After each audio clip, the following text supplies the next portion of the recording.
여러분, 목회자가 여러분을 위해서 해야 할 많은 일들이 있습니다.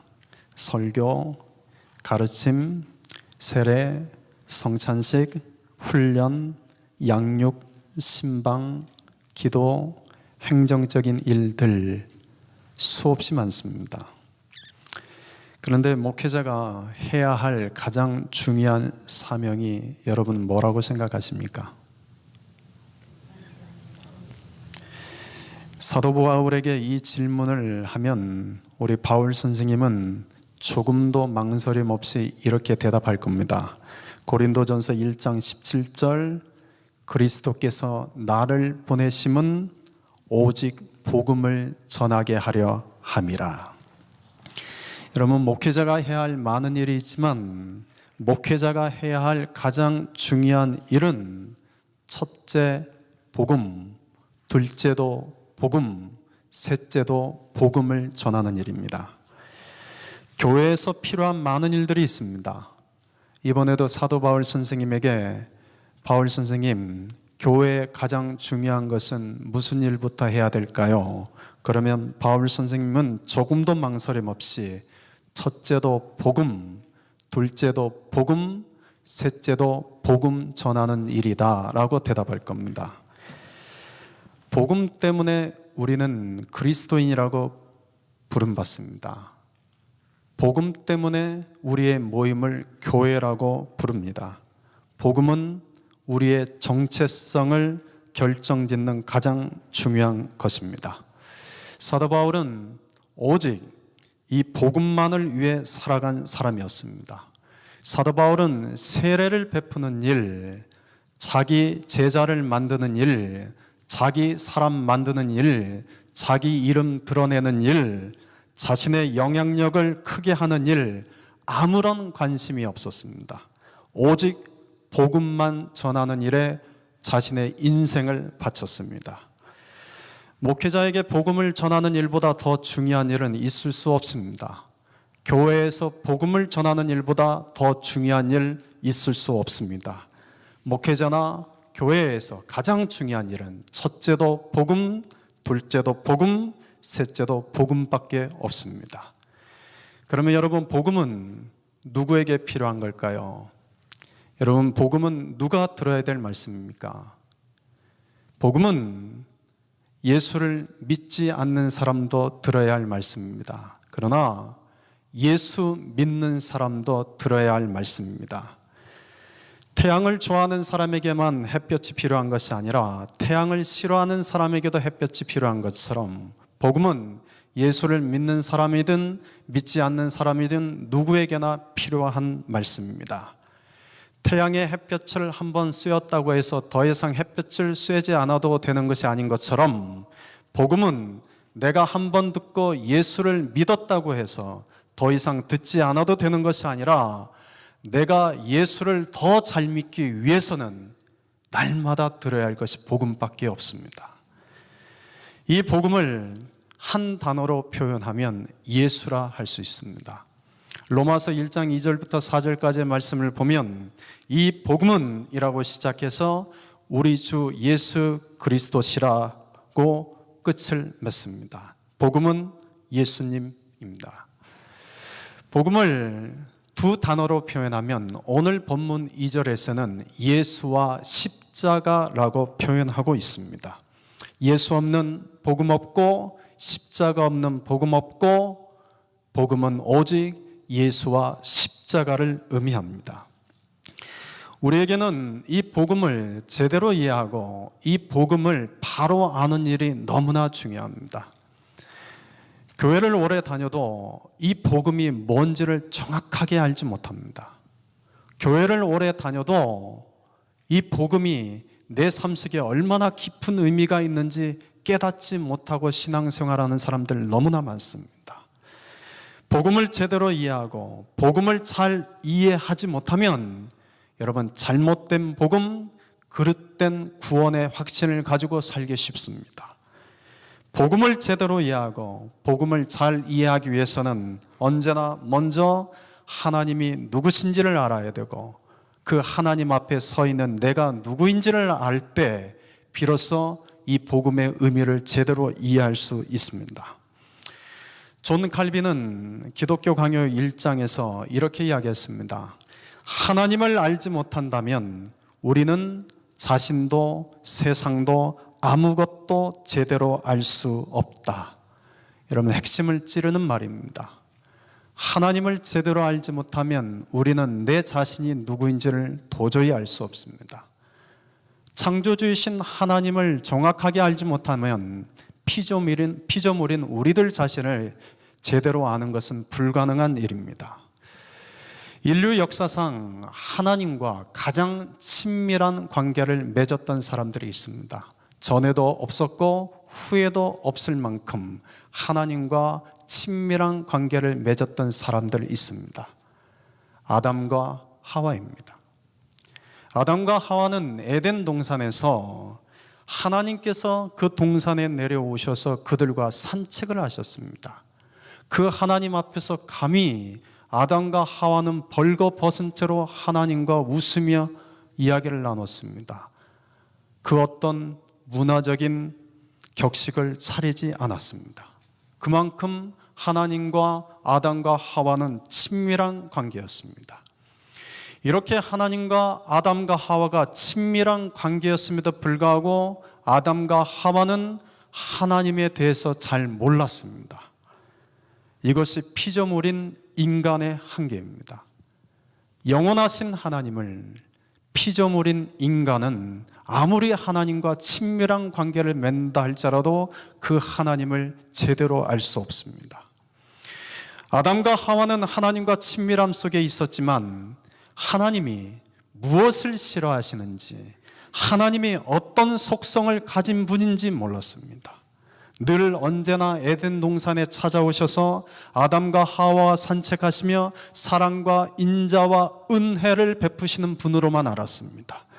하나님이 얼마나 공의로운 분이신지, 하나님이 죄에 대해서 얼마나 엄격한 분이신지, 하나님이 그 죄에 대해서 하나님의 진노가 얼마나 무섭고 두려운 분인지 아담과 하와는 조금도 몰랐습니다. 하나님께서 아담과 하와에게 선악과를 따먹으면 너희가 죽게 될 것이다 라고 말씀하셨습니다. 그러나 하나님이 이렇게 말씀하시는 그 말 뒤에 숨겨져 있는 죄에 대해서 하나님께서 얼마나 민감하게 생각하시는지 아담과 하와는 조금도 이해하지 못했습니다.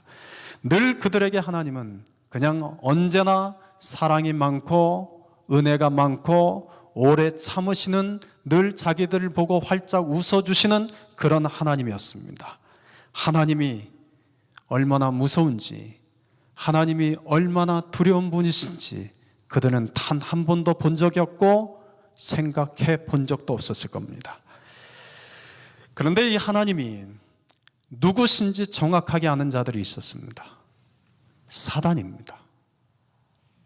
아담과 하와는 하나님이 누구신지 몰랐지만 사단은 하나님이 누구신지 정확하게 알았습니다.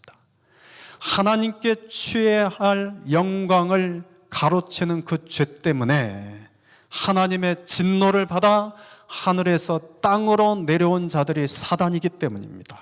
사단은 하나님이 죄를 얼마나 싫어하신지를 알았고 그 죄에 대한 하나님의 진노가 얼마나 무섭고 두려운지를 정확하게 아는 자였습니다. 그는 그가 지은 죄에 대해서 하나님의 진노를 경험해 봤기 때문입니다. 그런데 아담과 하와는 몰랐습니다. 사단이 선악과를 따먹으라고 아담과 하와를 유혹했을 때 하와는 그래도 조금 주저함이 있었습니다. 그런데 하와가 먼저 따먹은 선악과를 아담에게 내밀었을 때 아담은 조금도 주저함이 없었습니다. 속으로 이렇게 생각했을지 모릅니다. 겨우 선악과 하나 따먹는데 뭘, 이것 때문에 하나님이 설마 우리를 죽이시기야 하시겠어? 하나님은 늘 나를 사랑하시고 나에게 은혜 베푸시고 자비 베푸시고 오래 참으시는 그런 하나님이신데 그 하나님이 설마 겨우 이 선악과 열매 하나 따먹었다고 나에게 화를 내시겠어? 이렇게 생각했을지 모릅니다.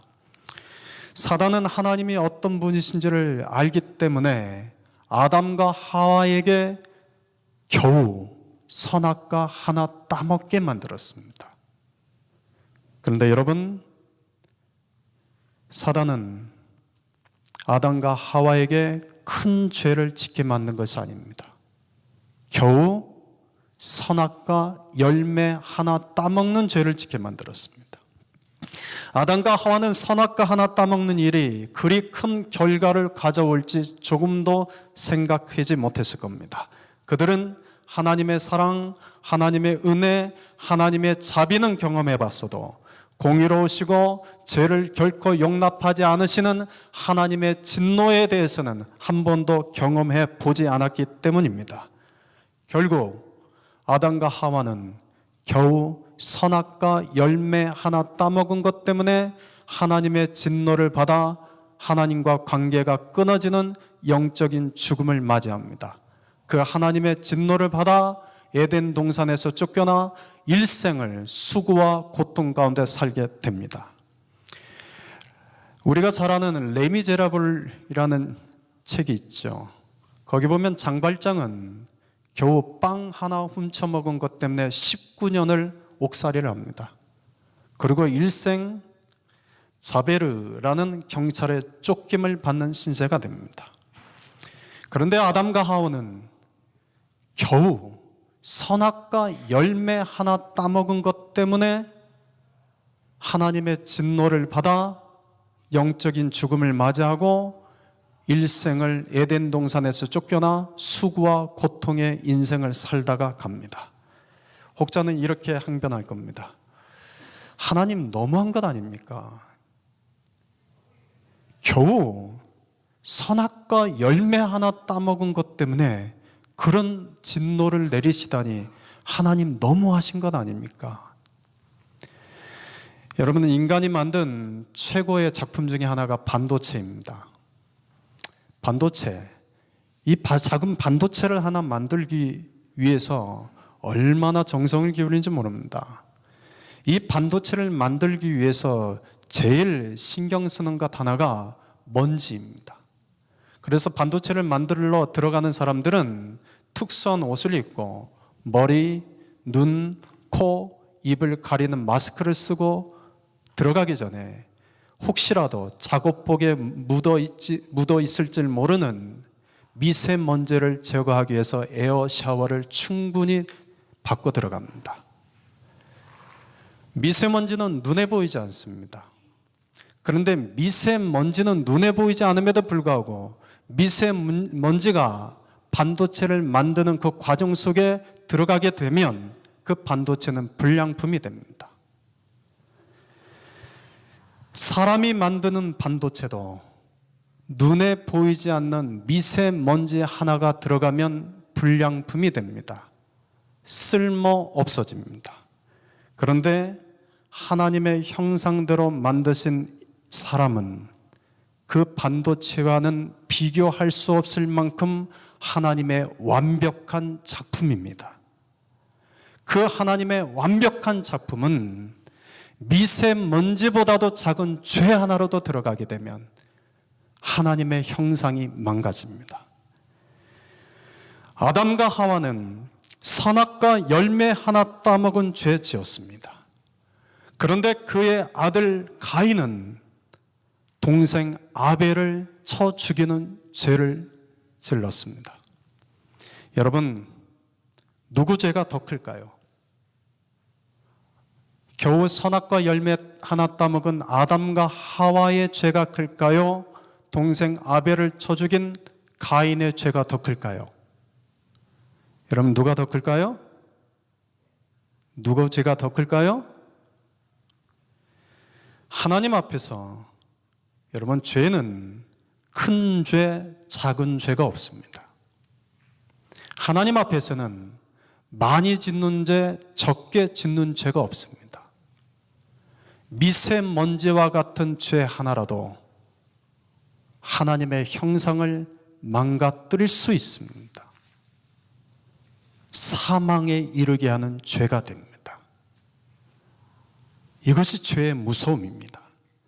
그런데 죄가 더 무서운 것은 죄에는 반드시 하나님의 진노가 임하기 때문입니다. 오늘날 저와 여러분들은 이 하나님의 진노를 단 한 번도 경험해 본 적이 없는 사람들입니다. 구약 백성들과 신약 백성들의 큰 차이는 구약 백성들은 그들이 지은 죄에 대해서 하나님의 진노가 바로 임하는 것을 경험해 봐서 압니다. 그래서 하나님의 진노가 얼마나 두렵고 무서운지를 아는 사람들입니다. 그러나 오늘 신약 백성들은 이 하나님의 진노를 단 한 번도 경험해 본 적이 없습니다. 예수님이 이미 그 진노를 십자가 위에서 마지막 피 한 방울까지 받아내셨기 때문입니다. 그런데 여러분, 우리의 실체는 우리는 죄인이라는 사실입니다. 우리의 그 죄는 하나님의 진노를 받기에 충분한 자들이라는 뜻입니다. 죄, 하나님의 진노에 대해서 이야기를 하면 어떤 분들은 이렇게 항변하십니다. 하나님은 사랑의 하나님이요, 하나님은 은혜와 자비가 풍성한 하나님이신데 왜 자꾸 죄, 하나님의 진노에 대해서 이야기를 하셔서 하나님을 두렵고 무섭게 만드십니까? 여러분 중에서 이 질문하는 분이 있을지 모릅니다. 여러분, 오해하지 마십시오. 제가 죄를 이야기하고 하나님의 진노를 이야기하는 것은 여러분으로 하여금 하나님을 두렵고 무서워해서 과거의 율법주의자들처럼 다시 율법을 칼같이 지키게 만들려고 이런 말씀 드리는 것 아닙니다. 여러분에게 이 말씀들을 드리는 것은 죄가 뭔지를 알고 그 죄에 대한 하나님의 진노가 얼마나 큰지를 알면 우리가 믿는 그 복음이 얼마나 큰 은혜인지를 깨닫게 되고 예수의 십자가가 왜 복음인지를 더 깊게 깨달을 수 있기 때문입니다. 하나님은 사랑이 많고 은혜가 많고 오래 참으시는 분입니다. 그런데 여러분, 하나님은 진노하시는 두렵고 무서운 분입니다. 그렇기 때문에 다시 율법주의로 돌아가라는 얘기는 절대 아닙니다. 여러분, 착각하지 마십시오. 사람들은 하나님이 두렵고 하나님이 무서우면 율법으로 들어갑니다. 율법을 칼같이 지키면 그 율법 아래서 하나님의 진노를 피할 수 있다고 생각합니다. 여러분, 그렇지 않습니다. 여러분이 율법 아래 숨을 자리가 없습니다. 율법으로 돌아가면 율법은 오히려 여러분 안에 있는 죄가 얼마나 더 큰지를 드러낼 뿐입니다. 그리고 여러분을 향한 하나님의 진노가 더 크다는 것을 알게 할 뿐입니다. 그러니 새벽 기도 빠지면 안 되지. 그러니 주일 성수 안 하면 안 되지. 그러니 매일 큐티 안 하면 안 되지. 그러니 정확한 11조 안 하면 안 되지. 그러니 거짓말 안 하고 선하게 살아야지. 여러분, 이런 행위로도 하나님의 진노를 피하실 수 없습니다. 하나님의 진노는 율법 아래서 우리의 선한 의와 공로 안에서 피할 수 있는 것이 아닙니다. 하나님의 진노를 피할 수 있는 것은 오직 하나밖에 없습니다. 예수와 십자가밖에 없습니다. 여러분이 하나님의 진노를 피하기 위해서 어디로 숨을 수 있겠습니까? 여러분, 하나님의 진노에서 숨을 데는 아무 데도 없습니다. 오직 예수와 십자가 아래에 있을 때만 여러분 그 하나님의 진노를 피하실 수 있습니다. 여러분에게 죄에 대해서 이야기하고 하나님의 진노에 대해서 이야기하는 것은 여러분이 율법 아래에 거하라고 말씀드리는 것이 아니라 여러분이 더 예수님 안에 거하시고 더 십자가 그늘 아래 거하셔야 된다고 이 말씀을 드리는 겁니다. 예수와 십자가 안에서만 하나님의 진노를 피할 수 있기 때문에 그렇습니다. 사도 바울은 오늘 2절에서 이 예수 그리스도와 십자가 외에는 아무것도 알지 아니하기로 작정하였음이라 고백을 합니다. 여러분, 우리도 이 작정을 해야 됩니다. 복음을 제대로 모르면 복음의 넓이와 복음의 깊이를 제대로 깨닫지 못하면 우리는 결코 이런 작정을 할 수가 없습니다. 예수와 십자가 외에는 아무것도 알지 아니하기로 작정하였음이라. 왜요? 예수와 십자가 안에 있을 때만 하나님의 진노를 피할 수 있기 때문에 그렇습니다. 그러므로 복음을 통해서 우리의 믿음의 시작은 이 예수와 십자가로부터 시작됩니다. 그리고 우리의 믿음의 여정은 언제나 이 예수와 십자가를 향합니다.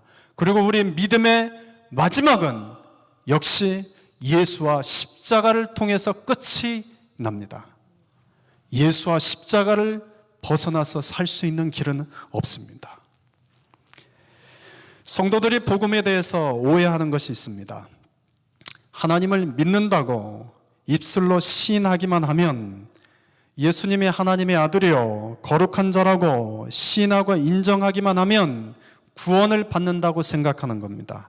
자신의 그 논리가 맞다는 것을 주장하기 위해서 들이매는 성경 구절이 로마서 10장 10절입니다. 사람이 마음으로 믿어 의에 이르고 입으로 시인하여 구원에 이르느니라. 여러분, 결론적으로 말씀드리면 입으로 시인하여 구원에 이를 사람도 있지만 입으로 시인하여 구원에 이르지 않을 사람들도 있습니다. 구원은 입으로 시인하느냐 시인하지 않느냐의 기준이 있는 것이 아니라 그 앞에 하신 말씀, 마음으로 믿어 의에 이르렀느냐 이르지 않았느냐의 구원이 달려있기 때문에 그렇습니다. 마음으로 믿어 의에 이른 사람인지 아닌지를 먼저 살피지 않고 뒤에 것만 강조해서 입으로 시인하면 구원을 얻습니다. 예수를 믿는다고 말만 하십시오. 그러면 당신은 구원을 받습니다. 라고 가르치는 자들의 거짓된 속임수에 넘어가지 마십시오. 그건 그릇된 복음의 확신을 심어주는 겁니다. 여러분, 귀신도 하나님을 믿는다는 거 아십니까? 귀신도 하나님을 믿습니다. 야고보서 2장 19절을 보면 네가 하나님은 한 분이신 줄을 믿느냐? 잘하는도다. 귀신들도 믿고 떠느니라. 여러분, 귀신들도 하나님을 믿습니다. 그리고 귀신들도 예수를 시인합니다. 마가복음 1장 24절을 보면 가버나움 회당에서 귀신이 예수님을 향하여 이렇게 고백합니다. 나는 당신이 누구인 줄 아노니 하나님의 거룩한 자니이다. 여러분, 이 고백을 지금 귀신들이 하고 있습니다. 마가복음 5장 7절에서는 귀신이 예수님을 향하여 큰 소리로 이렇게 외쳐 말합니다. 지극히 높으신 하나님의 아들 예수여.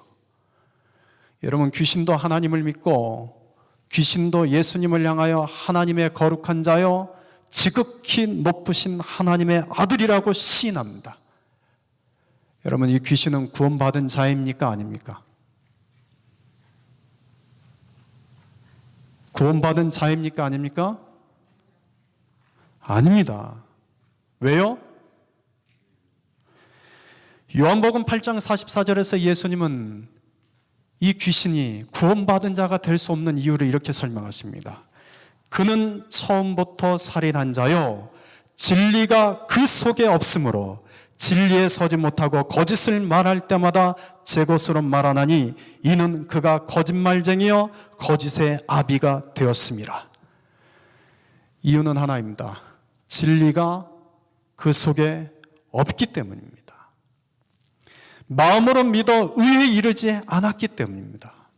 귀신도 하나님을 믿고 귀신도 예수님을 하나님의 거룩한 자여 지극히 높으신 하나님의 아들이라고 시인하고 고백을 하지만 그 속에 진리가 없고 마음으로 믿어 의에 이르지 않았기 때문에 귀신은 결코 구원받는 자라고 이야기하지 않습니다. 진리가 그 속에 없으면, 여러분, 내 안에 진리가 없으면 진리편에 설까요? 진리편에 서지 않을까요? 진리가 내 안에 없으면 진실을 말할까요? 거짓을 말할까요? 귀신은 진리가 그 속에 없기 때문에 언제나 진리편에 서지 못합니다. 귀신은 그 속에 진리가 없기 때문에 늘 언제나 거짓말만 합니다. 그래서 이런 귀신을 향하여 예수님은 거짓말쟁이요 거짓의 아비라고 말합니다.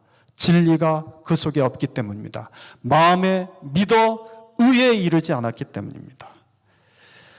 여러분도 하나님을 믿으시죠? 믿으시죠? 예수님의 하나님의 거룩한 자여 지극히 높으신 하나님의 아들이시라는 것을 믿고 신하시죠? 그러면 여러분은 진리편에 거하십니까? 진실을 말하십니까? 거짓을 말하십니까? 때로는 거짓인 줄 알면서도 묵인하십니까? 거짓이라는 것을 드러내십니까? 여러분, 내 안에 진리가 있는 사람은 진리편에 설 수밖에 없습니다.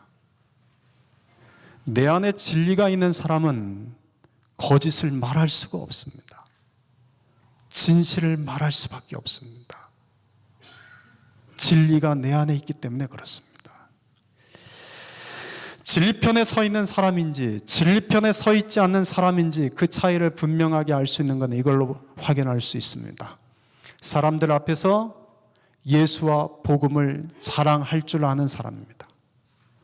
사람들 앞에서 예수와 복음을 자랑하는 것이 조금 더 부끄럽지 않은 사람은 진리편에 서는 사람들입니다.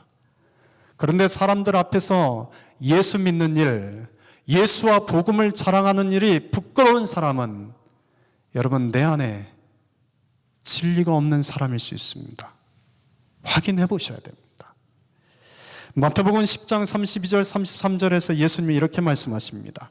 누구든지 사람 앞에서 나를 시인하면 나도 하늘에 계신 내 아버지 앞에서 그를 시인할 것이요 누구든지 사람 앞에서 나를 부인하면 나도 하늘에 계신 내 아버지 앞에서 그를 부인하리라. 교회 다니는 사람들 중에서도 진리편에 서지 못하고 예수와 복음이 부끄러운 사람들 많습니다. 교회 다니는 사람들 중에서도 진실보다는 거짓을 말하는 사람들이 많습니다. 그런데 교회 안에서 더 큰 문제는 거짓을 말하지 않는데 진실이 아니라 거짓인 줄 알면서도 묵인하는 사람들이 더 많습니다. 진실이냐 거짓이냐 보다는 교회가 시끄럽지 않는 것이 더 중요하다고 생각하기 때문에 그렇습니다. 그래서 진실이 아닌 줄 알면서도 그것이 거짓이라는 것을 알면서도 불구하고 교회를 위해서라는 생각에 입을 닫습니다. 여러분, 그것은 교회를 위한 것일까요? 교회를 위한 것이 아닐까요?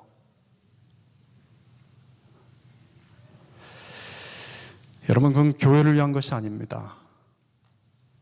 거짓이라는 죄에 동참하는 것입니다. 아담과 하와는 겨우 선악과 열매 하나 따먹은 것 때문에 하나님의 진노를 받았습니다. 그런데 교회 안에서는 사람 죽이는 거 아닌데 뭘, 사람 사기치는 거 아닌데 뭘, 그 정도는 그냥 입 다물고 가도 되지, 그게 교회를 위한 거지. 여러분, 그건 교회를 위한 것이 아니라 죄에 동참하는 겁니다. 속으시면 안 됩니다. 한국 사람들은 어렸을 때부터 이런 교육을 받았습니다. 가정을 위해서는 입 다물어야 돼. 조직을 위해서는 입 다물어야 돼. 교회를 위해서는 입을 다물어야 돼.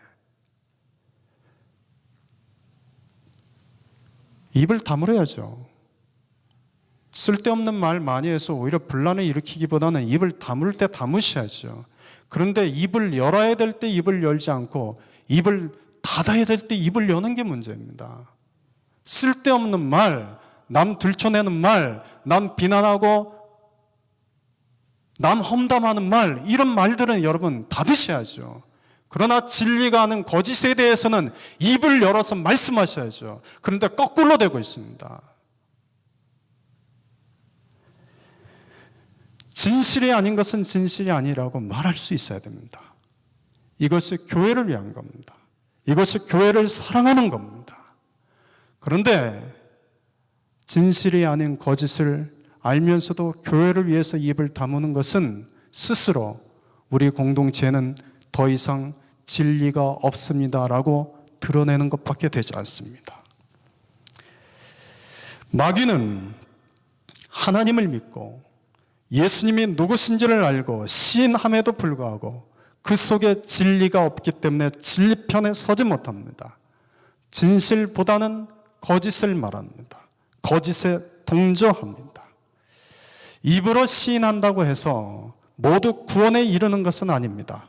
입으로 시인하기는 하지만 그 속에 진리가 없는 사람, 마음으로 믿어 의에 이르지 않은 사람, 결코 구원에 이를 수 없습니다. 복음이 내 마음에 믿어지는 것은 여러분 내 능력과 내 지혜로 믿어지는 것은 아닙니다.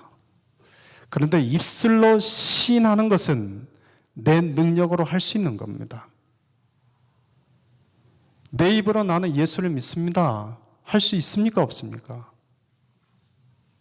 근데 내 마음으로는 믿어지지 않습니다. 이건 내 능력으로 할 수 있습니까? 없습니까? 그래서 복음은 하나님의 능력이라고 사도 바울은 끊임없이 이야기합니다. 복음은 내 말과 내 말의 지혜로 깨달아 알아지는 것이 아니라 복음은 오직 하나님의 능력이다. 그 복음이 내 마음에 믿어지는 것은 오직 하나님의 능력입니다. 입으로 시인한다고 해서 모두 구원에 이르는 것 아닙니다. 입으로 시인하긴 하지만 그 속에 진리가 없는 사람은 결코 구원에 이를 수 없고, 반대로 그 속에 진리가 있는 사람, 마음으로 믿어 의에 이르는 사람은 구원 이룰 수 있습니다. 그런데 내 마음에 믿어지는 것은 하나님의 능력으로만 가능합니다. 그래서 오늘 바울은 1절에서 이 복음을 일컬어서 하나님의 증거라고 합니다. 개역 성경에는 하나님의 증거라고 번역했지만 헬라어 원어는 미스테리온, 영어로는 미스테리, 다시면 신비라고 합니다. 복음이 하나님의 신비인 것은, 이 복음이 믿어지는 것은 사람의 지혜, 사람의 능력으로 되는 것이 아니라 오직 하나님의 은혜, 하나님의 능력으로만 되는 것이기 때문에 그렇습니다. 복음은 하나님의 신비입니다. 그래서 바울은 이렇게 말합니다. 1절을 보면 내가 하나님의 증거를 전할 때 말과 지혜의 아름다운 것으로 아니하였나니, 또 4절을 보면 내 말과 내 전도함이 설득력 있는 지혜의 말로 하지 아니하고 다만 성령의 나타나심과 능력으로 하여. 여러분, 복음은 사람의 말과 설득력 있는 지혜로 전해지지 않습니다. 오직 성령의 나타나심과 능력으로만 전해집니다. 제가 오늘 이 설교를 준비할 때 제일 힘들었던 부분이 이 본문의 말씀입니다. 이 복음을 설교를 해야겠는데 사도 바울은 사람의 말과 지혜로 하지 않았다고 말합니다. 다만 성령의 나타나심과 능력으로만 전했다고 이야기합니다. 다만 성령의 나타나심과 능력으로 말씀을 전하는 게 뭘까? 설교자로서 얼마나 몸부림쳤는지 모릅니다. 그래서 처음에는 깨닫기를, 내 안에 성령이 충만하면 성령의 나타나심이 있고 성령의 능력이 있지, 그러니 성령 충만함을 위해서 기도하면 되겠구나 하고 새벽 하루 종일 지나면서 산책할 때 늘 혼잣말을 하나님께 기도해요. 하나님, 성령 충만하게 해주십시오. 제 사모한테도 부탁했습니다. 여보, 내 설교에 성령의 나타나심과 성령의 능력이 임하도록 기도해줘. 어제 하루 종일 이 설교를 준비하는데 너무나 힘들었습니다. 아무리 생각해도 제 안에 이 성령 충만함이 없습니다. 도저히 성령의 나타나심과 성령의 능력으로 말씀을 준비하는 것이 불가능해 보였습니다. 어젯밤에 책상에 앉아서 하나님께 계속 매달렸죠. 주님, 어떻게 성령의 나타나심과 성령의 능력으로 말씀을 전할 수 있습니까? 저를 보니까 저는 도저히 성령 충만함이 없는데요. 내일 설교 어떻게 합니까? 저는 도저히 이 설교 못하겠습니다. 그때 주님이 제 안에 이런 마음 주셨습니다. 너는 오직 예수와 십자가만 전해라. 나머지는 내 몫이다. 그래서 제가 그 말에 힘이 났습니다. 네, 하나님, 저는 성령 충만하지 않습니다. 저는 죄투성인 사람입니다. 감히 주님의 말씀을 전할 수 없는 자입니다. 그러나 오직 예수와 십자가만 전해보겠습니다. 나머지는 주님 몫입니다. 사도 바울은 이 심정으로 고린도 교인들에게 이야기했을 겁니다. 나는 오직 복음만 전하겠다. 나머지는 하나님이 하실 거다. 성령의 나타나심과 성령의 능력으로 너희로 하여금 그 복음이 마음으로 믿어져 의에 이르게 하실 것이다. 그때 믿음이 생깁니다. 5절을 보시면 너희 믿음이 사람의 지혜에 있지 아니하고 다만 하나님의 능력에 있게 하려 하였노라. 성령의 나타나심과 성령의 능력으로 복음이 마음으로 믿어지면 그것이 믿음이죠. 근데 이 믿음은 오직 하나님의 능력으로 되는 겁니다. 그리고 이때 이 믿음은 오직 예수와 십자가 외에는 아무것도 알지 아니하기로 작정하였다라고 고백했던 바울과 같은 믿음입니다. 전라북도 임실군 오수라는 지역이 있습니다. 오래전입니다. 그곳에 교회 청년들과 함께 여름에 시골 교회 여름 성경학교 BBS를 인도해 주기 위해서 내려간 적이 있습니다. 저희가 찾아간 교회는 한 권사님이 계셨습니다. 그분의 얼굴은 시골 노인이었습니다. 햇볕에 얼굴이 검게 그을리고 주름이 깊게 패어서 여느 노인분들과 다를 바 없었습니다. 그런데 그분은 우리에게 환하게 웃어주셨습니다. 세상 근심 걱정 없어 보이는 얼굴이었습니다.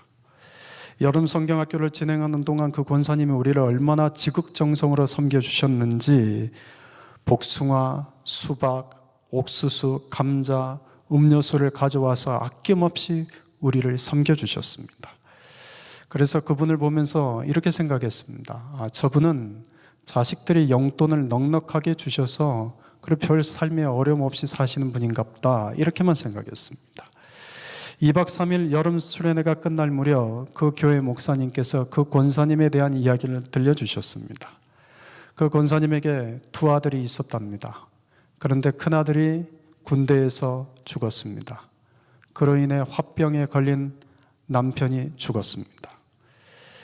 작은 아들이 결혼해서 아들, 딸 낳고 그 권사님과 함께 그 시골에서 농사지으며 함께 살았답니다.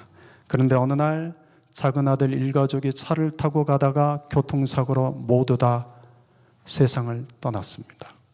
졸지에 그 권사님은 세상에 홀로 남겨졌습니다. 남편도 잃고 사랑하는 두 아들도 잃고 작은 며느리, 손주들까지 모두 다 잃었습니다. 룻의 시어머니 나오미보다 더 큰 슬픔을 경험한 여인이었습니다. 장례식이 끝난 후 그 권사님이 교회 성전에 들어가서 십자가 아래 앉아 펑펑 우시더랍니다. 식음을 전폐하고 하루가 지나고 이틀이 지나고 3일이 되는데 나올 생각을 안 하시더랍니다. 어느 누구도 그 권사님을 말릴 수가 없었답니다. 다들 생각하기를 목사님도 교인들도 이러다가 저 권사님 충격 때문에 돌아가시겠구나, 장례식 준비해야 되는갑다, 이렇게 생각을 했답니다. 3일 동안을 십자가 아래서 펑펑 우시던 권사님이 3일이 지난 그 다음 날 성전 밖으로 나오시더랍니다. 그리고 이렇게 말씀하시대요. 배고파, 밥 좀 줘.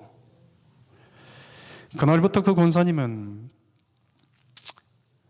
예수와 십자가만을 위해서 살겠다고 말하더랍니다. 그리고 그날 그 주일 감사 헌금을 제단에 올렸는데 그 감사 헌금 봉투에 이렇게 쓰셨답니다. 그래도 예수님이 계셔서 감사하네요. 그 권사님이 십자가 아래서 3일 밤낮으로 울면서 지낼 때 무슨 일이 있었는지 아무도 모릅니다. 십자가 그늘 아래서 눈물을 흘며 있을 때 성령의 나타나심과 성령의 능력으로 그분의 마음에 복음이 예수님이 임했을 것입니다. 그리고 그 하나님의 능력으로 그분의 마음에 믿음이 생겼을 겁니다. 더 이상 슬퍼하지 말자, 낭망하지 말자, 절망하며 살지 말자, 이제는 예수와 십자가만 붙들고 살아보자. 이 믿음 주신 것은 하나님의 능력이었을 겁니다. 사랑하는 성도 여러분, 우리도 붙들어야 될 것은 오직 예수와 십자가밖에 없습니다. 오늘 이 설교를 준비하면서 여러분의 목사로서 저는 정말 간절한 마음으로 하나님께 기도했습니다. 오늘 말씀을 듣고 누군가는 그 마음으로 믿어 의에 이르는 자들이 있지만 누군가에게는 여전히 이 말씀이 그저 귓가를 때리는, 내 마음에 와닿지 않는 그런 설교가 될 수도 있을 것입니다. 근데 여러분 모두 다 하나님의 능력으로, 성령의 나타나심과 능력으로 여러분 이 복음이, 예수와 십자가가 여러분의 마음속에 깃들여지기를 주의 이름으로 축원드립니다. 예수와 십자가만이 우리가 살 길입니다. 기도하겠습니다.